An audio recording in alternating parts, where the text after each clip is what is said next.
నమస్తే, నేను మీ Gopi. Welcome back to our channel. ఈరోజు మనతో వచ్చరికి పొలిటికల్ అనలిస్ట్ ఇమ్మంది రామారావు గారు ఉన్నారు. సార్ నమస్తే. సార్ నమస్తే బాబు. సార్ గెలిచి కేవలం 5-6 రోజులు అవుతుంది, ఇంకా గవర్నమెంట్ ఫామ్ చేయలేదు. ఇంతలోనే పోర్ట్ఫోలియోల మధ్య బాగా గొడవలు జరుగుతుందంట.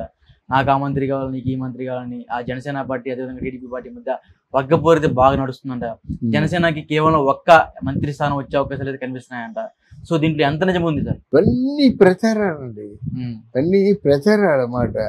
అంటే నీలి వార్తలు అంటారు కదా, అటువంటి నీలి వార్తలు అన్నమాట.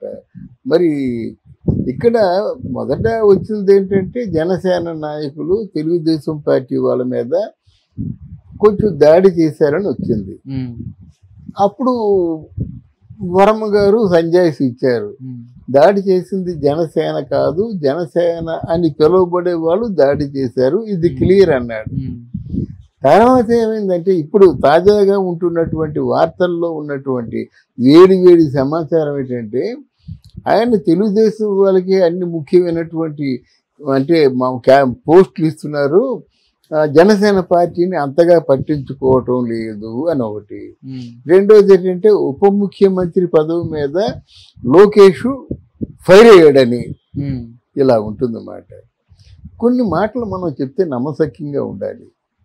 లోకేష్ చంద్రబాబు నాయుడు మీద ఫైర్ అయ్యే పరిస్థితి ఎప్పుడూ రాలేదు. ఫైర్ అయ్యేవాడైతే ఎలక్షన్ ముందు నువ్వు ఆ పక్కన కూర్చుంటాడా? నేను 4 సంవత్సరాలు నేను కష్టపడిన పెట్టి ఎలక్షన్ ముందు నేను కూర్చోడేటి ఫైర్ అయ్యేవాడు కదా, అంతే కదా. పాదయాత్ర చేశాడు, అంటే ఏ మినిస్టర్కైనా ధీటుగా సమాధానం చెప్పాడు. సరిగ్గా ఎలక్షన్ 2 నెలలు ఉందనగా సైడ్ అయిపోమని చెప్పాడు. అప్పుడే పెద్ద గొడవ జరిగేది. కనుక ఇవన్నీ పుక్కుటి పురాణాలు, కల్పనలు అన్నమాట, ఫిక్షన్స్ ఇవన్నీ. నేను అనుకుంది ఏంటంటే ఇక్కడ పవన్ కళ్యాణ్కి ఉప ముఖ్యమంత్రి పదవి ఇస్తే తీసుకోకూడదు. తీసుకున్నప్పుడు కూడా ఇండిపెండెంట్ గా ఉన్నటువంటి అంటే ఉప ముఖ్యమంత్రి పదవి అంటే అది నాకు ఎందుకో వీళ్ళు అంటున్నారు అన్ని ప్రోటోకాల్స్ ఉంటాయి, అన్నీ ఉంటాయి, కానీ డిసైడింగ్ అథారిటీ ముఖ్యమంత్రి కదా. పక్కనే ఉండొచ్చు, ఫోటోలు ఇవ్వచ్చు, బొకేలు ఇవ్వచ్చు, అందరికీ నమస్కారాలు పెట్టవచ్చు, కానీ నిర్ణయం సంతకం సీఎం అది లేని పదవి ఎందుకు? మనకి ఇండిపెండెంట్గా ఒక హోమ్ ఇచ్చినట్టయితే ఆ ఉప ముఖ్యమంత్రి అనే గౌరవం ఉంటుంది, అంటే సీఎం పక్కన స్థానం ఉంటుంది. ఇక్కడ మొత్తం ఎంటైర్ ఆంధ్రప్రదేశ్ ఆయన తాలూకు పిడికిట్లో ఉంటుంది. తర్వాత ఆయనకున్న నీతి నిజాయితీకి, హానెస్టీకి మొత్తం ఒకసారి ఆంధ్రప్రదేశ్ని ఒక దారిలో పెడతాడు, గాడిలోకి వస్తుంది. అది లేకుండా ఇస్తే మాత్రం ఒప్పుకోకూడదు. తర్వాత ఏంటంటే ఈ రోజు కూటమి గెలవడానికి ప్రధానమైనటువంటి కారకుడు జనసేన పవన్ కళ్యాణ్.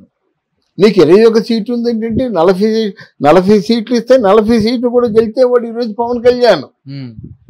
త్యాగం చేశాడు. 24 ఇస్తే 24 కూడా త్యాగం చేశాడు. అంటే నీకు 21 సీట్లు వస్తే 3 సీట్లు తీసుకోమని చెప్తావా? మరి త్యాగానికి వాల్యూ ఏముంది? జన సైనికులు కష్టానికే వాల్యూ ఉంది అంటారు కదా. లింగి అనుకొని 3 సీట్లు ఇచ్చినట్టయితే వారే హ్యాపీగా ఫీల్ అవుతారు. జనసేన వాళ్ళ తాలూకు కష్టానికి ప్రాధాన్యత ఇవ్వాలి తప్పకుండా. నామినేటెడ్ పోస్టులు కూడా తెలుగుదేశం పార్టీకి ఎన్ని ఇస్తారో ఈ జనసేన పార్టీకి కూడా ఇంచుమించు 1/3 ఇవ్వాలన్నమాట. ఇవ్వకపోతే చాలా గొడవలు అవుతాయి. అంటే ఇప్పుడే విడిపోతారని నేను చెప్పను, కానీ బట్ ఒక 2-3 సంవత్సరాలు పోయిన తర్వాత ఎలాగా ఎవరి వ్యూహాలు వాళ్ళకు ఉంటాయి. అసలు ముందు వీళ్ళలో గలాబా జరిగితే మనమే అడుగుతాం, మీరు ఏమనుకోని మీరు గద్దెనెక్కారా మీరు? అంటే ప్రజాస్వామ్య పరిరక్షణ కోసం మేము వస్తున్నామన్నారు, పరిపాలన గాడిలో పెట్టేది మేము వస్తున్నామన్నారు, పరిశ్రమలు, యువత, ఉద్యోగాలు ఇవన్నీ కూడా సరైన సక్రమమైన మార్గంలో ఉంచడానికి మేము వస్తున్నామన్నారు. ముఖ్యంగా ఐటీ ఫీల్డ్ మరో హైదరాబాద్ చేస్తామని, హైదరాబాద్ నేనే చేశాను, ఇక్కడ కూడా నేనే చేస్తానని మీరు మాట్లాడుతూ వస్తున్నారు. కనుక ఇవన్నీ రేపు పొద్దున్న చేయకపోయినట్టయితే జనం నిలదీరండి. తర్వాత ఇంకొక విషయం మర్చిపోకూడదు. జగన్మోహన్ రెడ్డి తాలూకు మెంటాలిటీ ఎలాంటిదంటే నేను ఓడిపోతే ఓడిపోయాను, వాళ్ళ పరిపాలన మాత్రం సక్రమంగా సాగకూడదు అని ఆయన తాలూకు రాజకీయ కుట్రలు ఎప్పుడూ ఉంటాయి. ఈరోజు గెలవగానే మోదీ కావలించుకోగానే ఒక ఫ్లవర్ బొకే ఇచ్చే కానీ మీరు పొంగిపోయి మీ దారిని మీరు వచ్చేసారు. అది కాదు కావాల్సింది, ఆ ముందు వ్యూహం కావాలి కదా. ఈ గొడవలన్నీ ఎలా జరుగుతున్నాయి, రేపు ఇంతకంటే పెద్ద గొడవలు జరుగుతాయి. గొడవలు జరిగేసి జనసేన వాళ్ళు గాయపడినట్టయితే తెలుగుదేశం వాళ్ళు గాయపడినట్టయితే జనసేన వాళ్ళు. ఇదే మనుషులు కొనేస్తారండి. అవసరమైతే మనుషులను కొనేస్తారు. వాళ్ళు గలాభా సృష్టించాలి. ఎలక్షన్ ముందు ఎలాగైతే గలాభా సృష్టించాడో అలా గలాభా సృష్టించారన్నమాట. దానికోసం ప్లాన్ వేసుకోండి. అసలు మీ అంతా మీరే గలాభా సృష్టించుకున్నట్టు ఆయన చాలా ఈజీ అవుద్ది కదా. మీలో మీరే కొట్టుకుంటుంటే వాళ్ళు ఎప్పుడు కొట్టుకుంటారు, వెళ్ళి కొట్టండి అంటారన్నమాట. మీలో మీరే కొట్టుకున్నారనేటువంటి ఆ వార్త బయటకు వస్తుంది, ఆ ప్రచారం బయటకు వస్తుంది. అది రాకుండా చూసుకోవాలి. రాకుండా చూసుకోవాలంటే విస్తరణ కానీ పంపకాలు కానీ సవ్యంగా న్యాయంగా ఉండాలి. పవన్ కళ్యాణ్ ఏ మినిస్ట్రీ కోరుకోవట్లేదంట, కేవలం ఎమ్మెల్యేగా మాత్రమే ఉంటాడంట. అవన్నీ పాలిటిక్స్ అండి, అవన్నీ కాదు. కానీ పవన్ కళ్యాణ్ ఉప ముఖ్యమంత్రిని ఒప్పుకున్నట్టుగా ఇండియా టుడే వాళ్ళు చెప్తున్నారు కదా. నిన్న అక్కడ ప్రమాణ స్వీకారం అవగానే ఢిల్లీలో వాళ్ళు ఇంటర్వ్యూ చేశారన్నమాట. ఇక్కడ ఏంటంటే కన్వీనర్ గా పవన్ కళ్యాణ్ పోస్ట్ తీసుకుంటే సూపులో పడతాడు. ఆయన కొంచెం దీన్ని సస్టైన్ చేసి పరిపాలనా సౌలభ్యాన్ని ఆకలింపు చేసుకొని శభాష్ పవన్ కళ్యాణ్ వచ్చిన తర్వాత చాలా వచ్చింది, చాలా మనకి ప్రజలు మేలు చేశాడనే పేరు సంపాదించుకున్న తర్వాత ఇంకా నీ బోడంత వయసు ఉంది, నెక్స్ట్ టైం కన్వీనర్గా వెళ్ళు. ఆ వెళ్ళే కన్వీనర్ ఏదో చంద్రబాబు నాయుడు పంపించమని చెప్పండి. హాయిగా వెళ్ళడమే కదా, విజిట్ చేయడమే కదా, బుర్రతో ఆలోచించడం కానీ కష్టపడడం ఏం లేదు కదా. ఈయన ఇక్కడ కష్టపడే పని ఉంది. ఇక్కడ మొత్తం అన్ని టౌన్లు అంటే అధికార వికేంద్రీకరణ, డెవలప్మెంట్ వికేంద్రీకరణ తప్పకుండా జరగాలి. అప్పుడు చంద్రబాబు నాయుడు చేసినటువంటి తప్పదే. ఒక్క హైదరాబాద్నే డెవలప్ చేశాడు, మిగతా ఏది కూడా దేనికి పనికిరేగంట చేశాడు. ఇప్పుడు తిరుపతిలో, చిత్తూరుకి తిరుపతిలో మాత్రం బాగా డెవలప్మెంట్ జరగాలి ఒకటి. ఇక్కడికి వచ్చేసరికి గుంటూరు విజయవాడ మధ్య మంచి డెవలప్మెంట్ జరగాలి. మూడోది గోదావరి జిల్లాల్లో మంచి డెవలప్మెంట్ జరగాలి.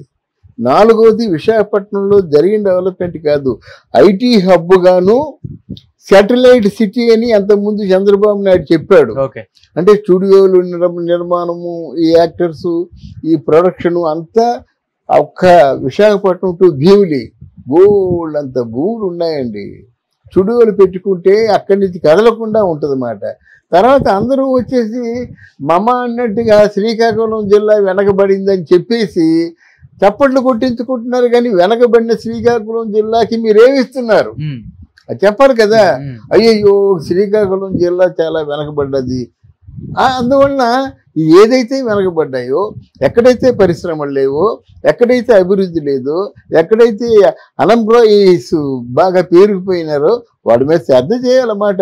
ఇదేదో పదవి అంటే స్వీకారం అనుకుంటే పొరపాటు, ఇది ముళ్ళ కిరీటం. ఏమాత్రం తప్పిదం చేసినప్పుడు కూడా మిమ్మల్ని ఏకేస్తారు, మనమే ఏకుతాం. చంద్రబాబు నాయుడు ఏంటంటే తెలుగుదేశం వాళ్ళకి ఇవ్వండి, కానీ జనసేన పార్టీ లేకపోతే ఈ రోజు కూటమి లేదు. న్యాయంగా మాట్లాడుకుంటే అసలు ఆయనతో పొత్తి ఏమిటయ్యే బాబు అని చెప్పి నెత్తి కొట్టుకున్నాడు చంద్రబాబు నాయుడు. రే బాబు ఎవరినైనా నమ్ముతాను కానీ చంద్రబాబు నాయుడు నమ్మని నెత్తి కొట్టుకున్నాడు మోదీ. వీళ్ళిద్దరినీ కలిపి కూటమిగా ఏర్పరిచినటువంటి ఘనత ఉంది కదా. దానివల్ల ఏమయ్యారు ఇప్పుడు? ఎప్పుడైతే జనసేన పవన్ కళ్యాణ్ వచ్చాడో అప్పుడు వాయిస్ పెరిగింది చంద్రబాబుకి. ఎప్పుడైతే కూటమి ఉందో ఆ కూటమి ఇక్కడ మోదీ గవర్నమెంట్ లో ట్రంప్ కార్డ్ అయింది మాట. అక్కడ నితీష్ను ఇద్దరు కలగకపోతే ఏముంది, మోదీ మళ్ళీ అన్వేషణే కదా, విధుగులాటే కదా. అందువలన ఇటువంటి తగాదాలు ఉన్నాయి, ఒకరికొకరు కొట్టుకుంటున్నారు, తిట్టుకోవటానికి. ప్రమాణ స్వీకారమే కాలేదు, ఎందుకు గొడవలు వస్తాయి చెప్పండి? వాళ్ళు ఇచ్చిన సీట్లు మనకు సరిపోకపోతే జనసేన వాళ్ళు తెలుగుదేశం వాళ్ళు కానీ, తెలుగుదేశం వాళ్ళు జనసేన వాళ్ళు కానీ వేలు చూపించి ప్రశ్నించడానికి మనకు ఆస్కారమే లేదు కదా. ఆ 12వ తారీఖున వాళ్ళు ఎవరెవరిని ఎలాగ ఎంపిక చేస్తారో, ఏ శాఖలు ఇస్తారో, అసంతృప్తులు ఎందరో, తర్వాత నెక్స్ట్ ఆల్టర్నేటివ్ ఉంటుంది కదా. మినిస్టర్స్ ఎన్హాన్స్మెంట్ ఉంటుంది, ఎమ్మెల్సీలను ఎంతమందిని తీసుకుంటారో, వాళ్ళకి ఎవరిని మినిస్టర్లుగా మళ్ళీ వాళ్ళు ఎంపిక చేసుకుంటారో ఇవన్నీ ముందుంది. Okay sir, thank you sir. Thank you.